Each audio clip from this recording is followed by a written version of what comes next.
Hey, it's Chris from Atomic Facepalm. Today, common terms and jargon you might hear in Warhammer 40,000.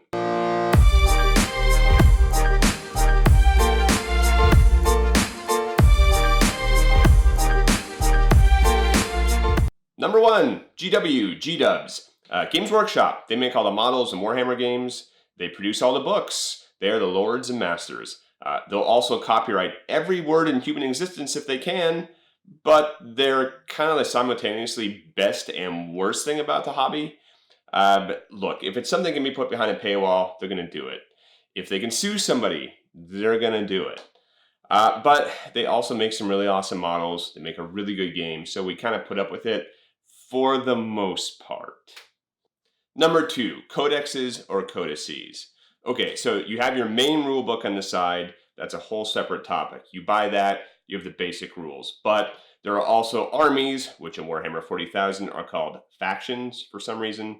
So when you hear factions, armies, factions. All right, so you need a codex per faction to play the game. Main rule book over here. Faction, codices, or codexes, depending on where you're from, over here. They have like a bunch of extra rules. They tell you how to run your army. They are not optional. Unfortunately, the second after you buy them, they will be out of date. Sometimes sooner. Number 3, Codex Creep. Okay, so as codexes get updated and released, they typically get more powerful. There are usually codexes that come out with each new edition. We'll talk about a new edition soon. So Codex Creep just refers to that phenomenon. Space Marines are usually the most popular. They are kind of the poster children of Games Workshop. So typically they get the most codexes, sometimes 2 per edition, and they typically get the newest rules. Number 4, AOS, 30K, Kill Team, Necromunda, etc. Shorthand for a few of the other Games Workshop systems that are out there, the other games they produce. These are just some of the main ones that you might hear about more often than not. There are way too many to list into a title. So the main one, Age of Sigmar, that's AOS. That used to be Warhammer Fantasy. Games Workshop nuked Fantasy and people went berserk. So Age of Sigmar replaced it.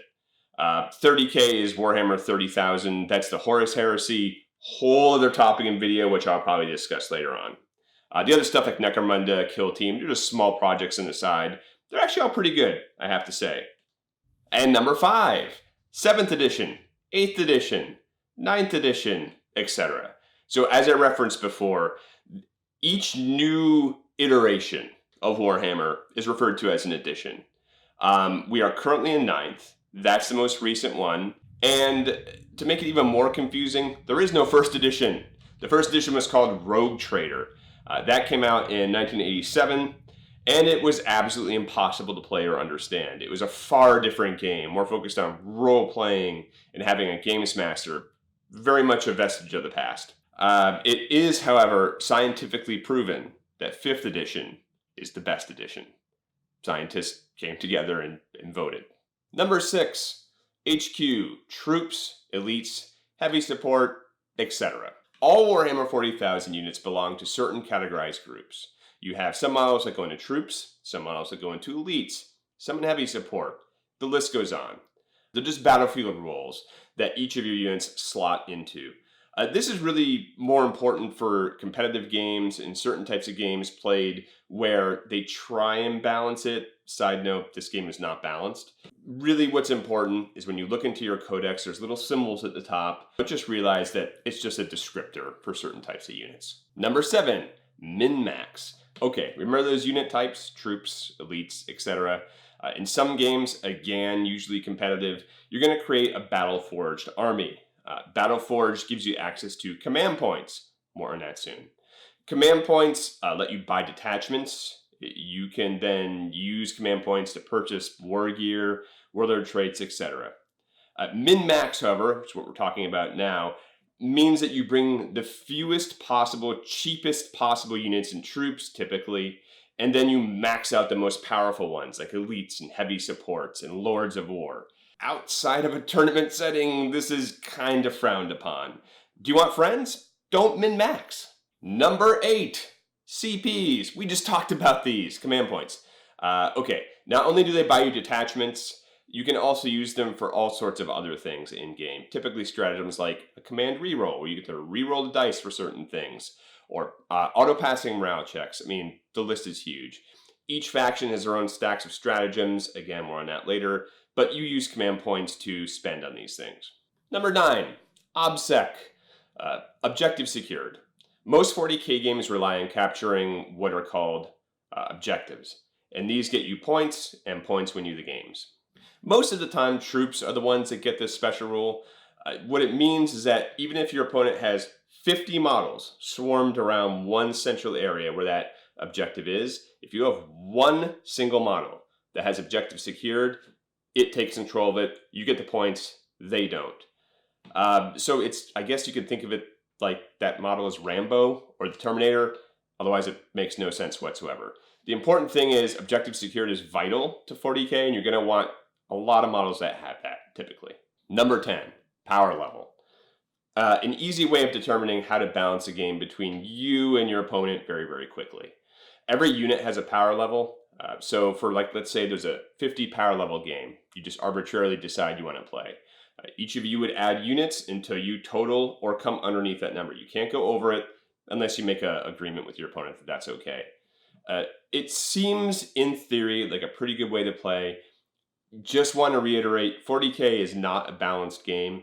So even if you both have 50 power, you could have an army that completely steamrolls them and vice versa. Just keep that in mind. Number 11, points. What's the point? It's terrible. A far more effective and almost fair way of playing 40k, usually relegated to competitive games. They're far more granular as far as how you decide how to build your army. Whereas power level just includes the whole unit and everything you can take with it. Points refer to war gear, etc., etc. Bad news is it can take a long, long time to build a list if you're not used to points. Oh, and as soon as you memorize all the points, Games Workshop will arbitrarily change them and release a new update. So don't memorize points. Number 12, FAQs, erratas. Like we said, Games Workshop changes stuff all the time. That's where the FAQs and erratas come in. Their rules interpretations, their points values changes, their favorite color or whatever. You're going to find that in Warhammer community for some reason, but that's where all the updates and erratas are, and you're going to want to check that commonly. And because GW hates fun so much, they will sometimes release an update to another update that was referenced in a magazine that talked about another update from the rule book. Number 13, new model syndrome. If you spent weeks assembling and painting a model to near perfection, it will be shot off the table turn 1 before you can use it. New model syndrome has started at least a dozen wars in real life. Probably. Number 14, RAI/RAW. Two very different schools of thought here. RAW, rules as written, means that whatever GW wrote or writes, that's gospel. No deviations. No interpretations. Nothing. You do it like they say they do it. That's what they meant. That's what's there. You play it as it says. 180-inch move for an infantry unit? Hey, it's not a bug. It's a feature. On the other hand, we have RAI, rules as intended. This is more loose about things. In my opinion, better fits the game. That's because Games Workshop isn't always the best at writing rules. They try, to their credit. But they're humans, and like humans, we're going to make mistakes. So RAI means, is that really what that rule meant? Let's discuss it. Come to an agreement, and maybe we'll play it that way. Number 15, rules lawyer. Goes back to rules as written. So this is someone who got their Warhammer degree in bird law. They obsess over every tiny little rule. They make sure they're followed with laser-like precision. They just focus only on the rules and pretty much not the game itself. Like, having fun and playing with somebody. They don't care. No matter how inconsequential and ridiculous the rule might be, they're making sure you follow it to a T. They hate fun, and they love rules as written. Until, of course, it doesn't benefit their own army, and then suddenly, magically, the rules as intended. How convenient. Number 16, WYSIWYG. Stands for what you see is what you get. It means that whatever weapons or war gear your models have glued to them, that's what you're bringing to the game. Most people don't do WYSIWYG because it's kind of mind-numbing to magnetize like 200 different weapons for a unit of 12 grunts. For example. So here we have a Megatrack scrapjet. Everything on here is modeled with what you see is what you get. We have wing missiles. We have a twin big shooter, a rocket cannon, we have a nose drill, and we have another twin big shooter back here. Everything is modeled on here. There's no extra weapons that aren't represented. Everything you see is everything you get. Perfect example. And here is an example of sort of a mid-range WYSIWYG. So right now, this is modeled as a harpy, but I could take this as a hive crone for Tyranids. I could say these two heavy venom cannons just do nothing. They're just represented as claws or something. I could say this tongue is a drool cannon, even though it's not as modeled, it's just a tongue. There are scything talons, and on the bottom there is a little thorax spur, which I think is this. I don't know. Last edition it was the tail, so whatever. And as you can see on the bottom, there's no Tyranid missiles, which they call tentaclids. It's like organic ordnance. I could put them under. They're modeled and they're magnetized, but for this example, I'm going to leave them off. So that's probably a pretty good example of what you see is what you get, taken to the extreme, which is not what you see is what you get. Number 17, Proxy. If you're dirt poor, lazy, you just can't find the right model because GW refuses to stock it, or all of the above, you can have something that we call a proxy. It just means you're putting a model in that is standing in for another model. Sometimes it's totally fine and makes sense. Sometimes it's absolute heresy. For example. All right, so here's a terrible example of a proxy. Let's say your friend comes along with an Imperial Guard army and says, yeah, this is my Lehman Russ battle tank. I'm just going to proxy this Knight Rider model for it, because, what's the big deal? We've got a battle cannon, 2 lace cannon sponsons, a hull-mounted heavy bolter, and, a bunch of other stuff, but this'll work, right? If you're playing a casual game, that's totally up to you. It's a judgment call. But if this was a professional game or a tournament, you would probably be kicked out. This is a okay proxy, in my opinion. Let's say I wanted to run this as a Eldar Farseer on a jet bike. That's not what this model is, if you have no idea what Eldar are. This is actually a Shining Spear Exarch, but it's pretty close. So I could say to my opponent, well, I don't have that model, but this takes up the same amount of space in the board. It's pretty much the same thing.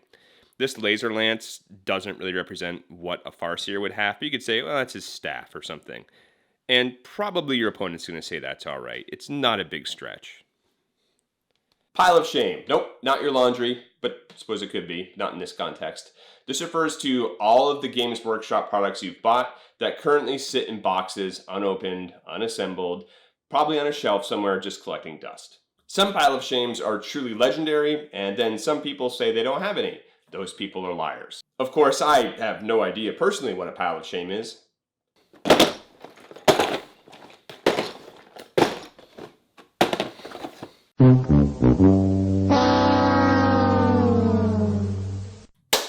Number 19, tabled. This happens when you or your opponent wipes the other's models completely off the table. They have nothing left whatsoever, it's just your army.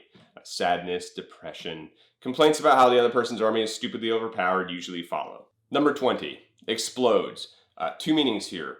One refers to a special roll the model has, usually if you roll a 6, sometimes less. That model explodes and does mortal wounds to everything around it, including your own stuff. But the other one refers to dice rolling. So let's say you roll a certain number, such as a 6 when you're rolling to hit. That 6 could then result in additional hits or automatic wounds. That's all. Number 21, feel no pain, shrug. Some units get a chance to avoid wounds by rolling additional dice after they've already made a certain save. That's what this refers to. Feel no pain references an old special rule from other editions. They don't really call it that anymore. It's now like specific for each unit in each codex. Number 22, invuln save, or 4++ or 5++. Just some units have extra shielding or they're more resilient, so they get to ignore any armor-piercing properties. Basically, they get the same saving throw no matter what you throw at them. Oh, you hit me with a tactical nuke? Nope, I made my invuln save. Oh, you shot me with a pop gun? I failed my invuln save. I quit. Number 23, D3.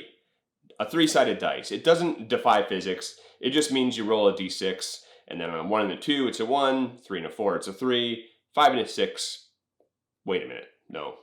1 and a 2 is a 1, 2 and a 3 is a 2, 5 and a 6 is a 3. Number 24, Daka. Orc slang for stuff that shoots real good.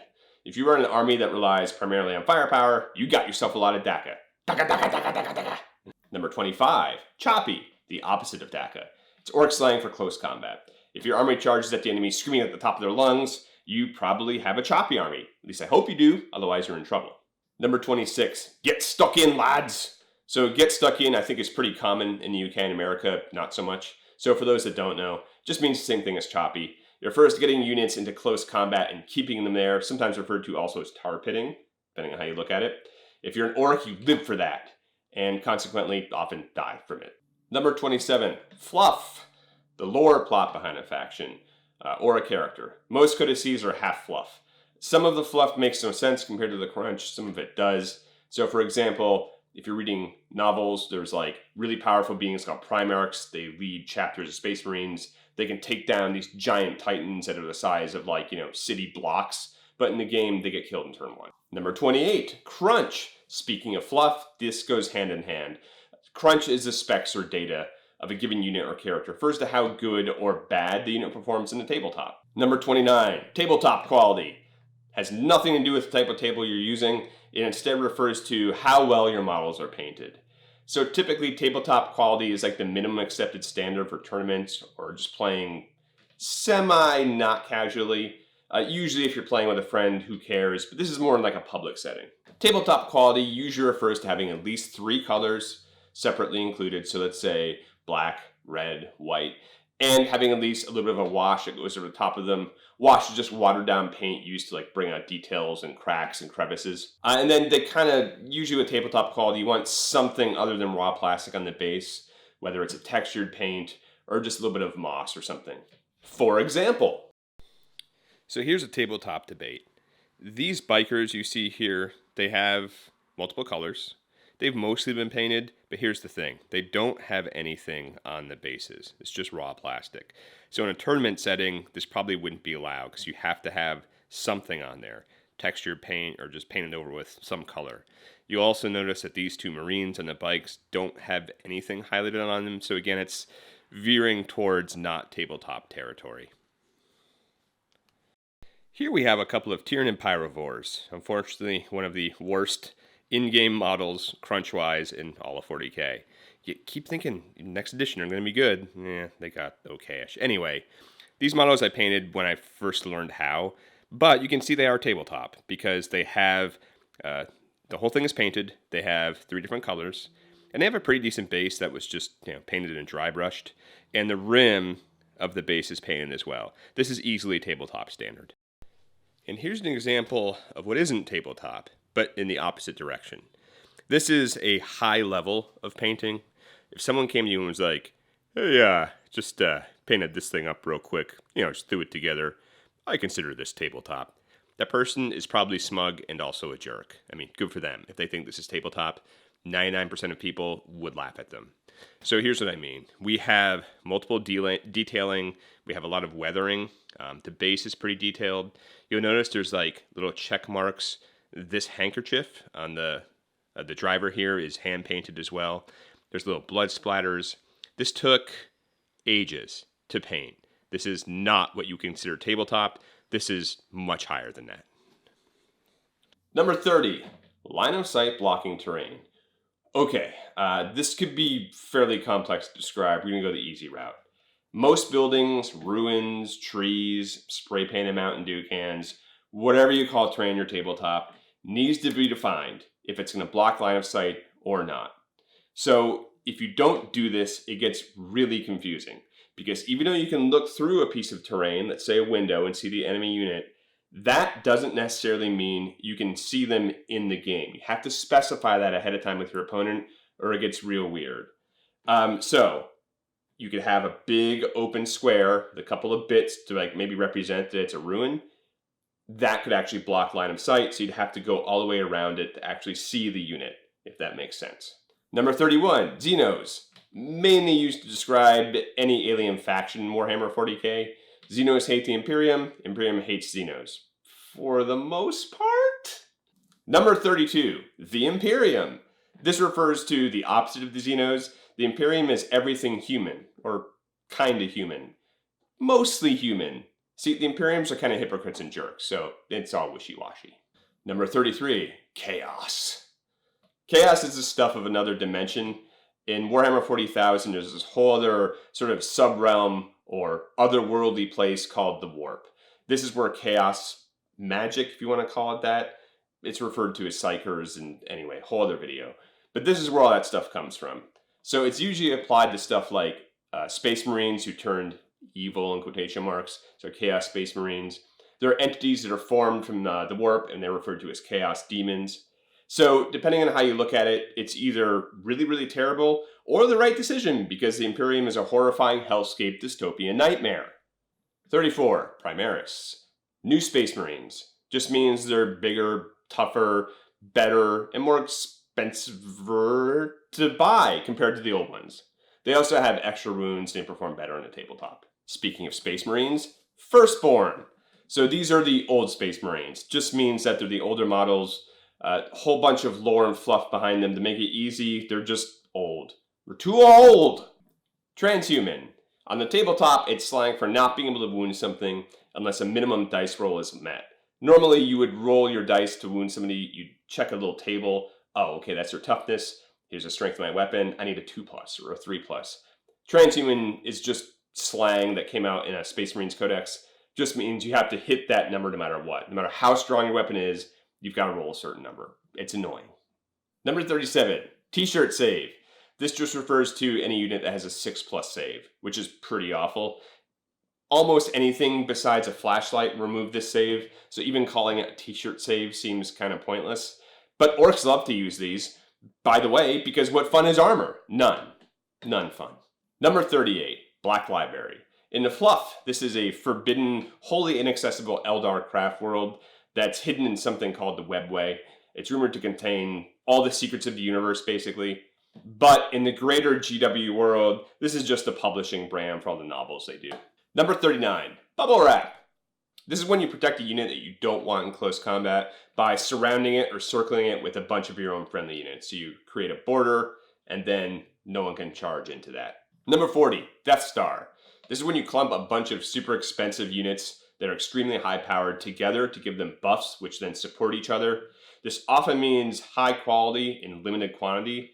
It's high risk, high reward. And just like the real Death Star, if these things get destroyed, it's probably game over. Number 41, Deep Strike. Again, a name of an old special rule that's commonly applied to other units in 40k now. Just means that when you get to deploy or teleport mid-game, you get to place the units anywhere on the battlefield that's 9 inches away from an enemy unit. So you just get to place them anywhere on the table within certain restrictions. Okay, those are just a handful of terms that we use in Warhammer 40,000. I didn't want to go over every single one, it would take ages. But hopefully if you're new to the hobby, this helps a little bit, makes you feel a little bit less intimidated when people just start throwing out random terms. You're like, what are you talking about? So keep an eye out for more videos, and until next time, good luck, have fun.